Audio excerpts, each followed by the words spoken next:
स्वागत है आप सभी का इनोवेटिव कोचिंग सेंटर में।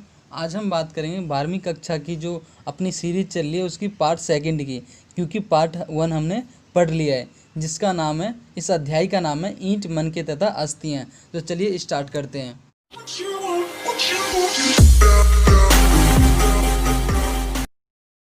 सेकंड स्टार्ट करने से पहले आपको मैं बता दूं कि पार्ट 1 देखना बहुत ही आवश्यक है। तो आपसे मैं निवेदन करना चाहूँगा कि पार्ट 1 आप देख लीजिए, ताकि दोनों पार्ट 1 और सेकंड देखने के बाद आपको काफ़ी हद तक हड़प्पा सभ्यता के बारे में नॉलेज हो जाएगी।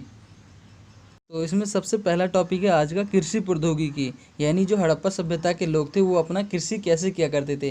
कृषि प्रौद्योगिकी का मतलब हो गया कृषि करने का तरीका, यानी किस तरीक़ों से या किस प्रकार से वो अपना कृषि किया करते थे।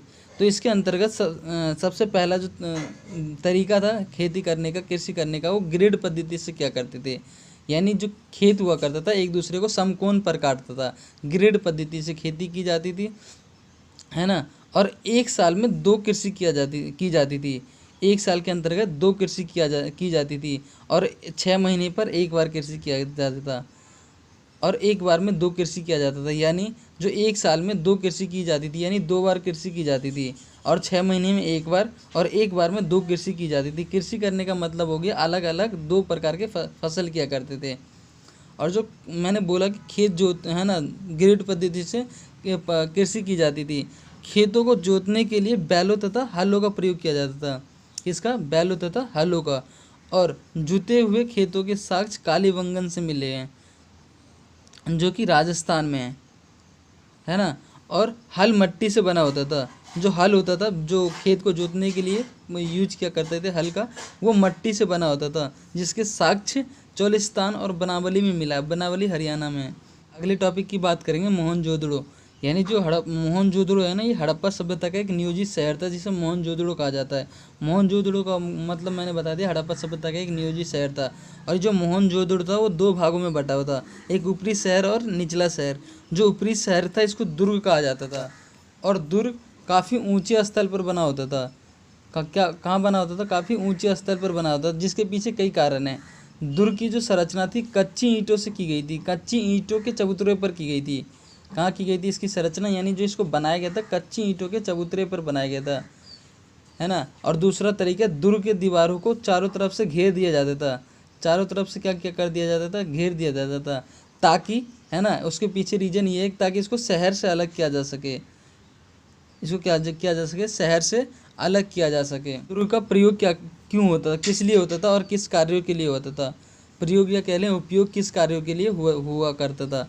तो जो दुर्ग था अपना, ये हाँ, ये विशिष्ट सार्वजनिक कार्यों के लिए होता था या प्रयोजनों के लिए इसका प्रयोग होता था, जिसके अंदर एक बड़ा सा माल गोदाम था, जिसको 2 तरीक़ों से बनाया गया था, एक ईंटों से और एक लकड़ी से।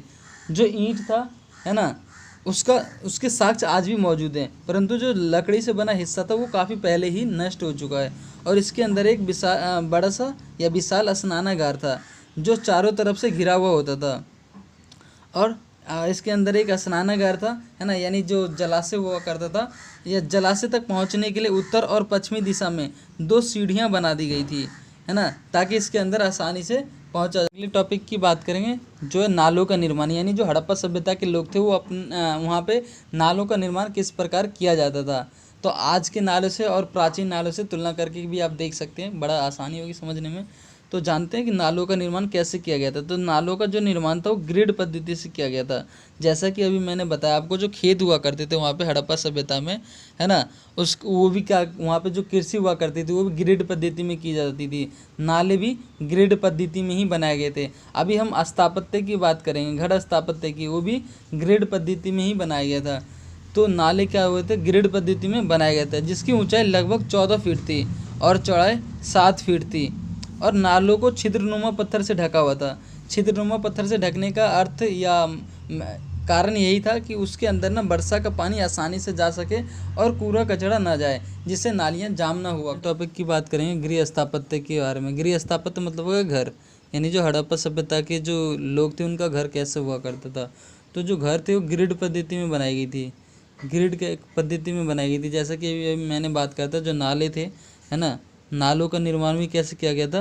वो ग्रिड पद्धति में किया गया था। घर भी उसी स्थिति में बनाई गई थी। और जो घर हुआ करता था 1 और 2 मंजिला हुआ करता था, कैसे हुआ करता था, 1 और 2 मंजिला घर हुआ करता था, और निचले जो यानी पहली मंजिल थी है ना, उस पर किसी प्रकार की खिड़की नहीं हुआ करती थी, और ऊपर जाने के लिए यानी दूसरी मंजिल पर जाने के लिए सीढ़ियों का प्रयोग किया करते थे, और प्रत्येक घर में एक बड़ा सा कुआं हुआ करता था है ना, जिसके पीछे मुख्य उद्देश्य ये था कि कोई भी थका हारा जो व्यक्ति है वो अपनी उस कुएं का ठंडा पानी पी के अपनी जो है प्यास बुझा सके। और इसके अंदर प्रत्येक और घरों के बीच में ना एक बड़ा सा आंगन हुआ करता था है ना, प्रत्येक घरों के बीच में एक बड़ा सा आंगन हुआ करता था, जिसका प्रयोग कई कार्यों के लिए किया जाता था।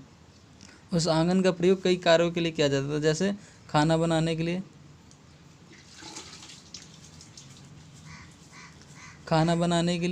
कताई करने के लिए, यानी जो कताई का कार्य हुआ करता था वो करने के लिए है ना, और जो तीसरा है खेल खेलने के लिए, और इन सभी चीज़ों का जो किया जाता था ना वो सूक्ष्म मौसम में किया जाता था, यानी जो गर्मी का मौसम होता है उस दौरान ही किया जाता था।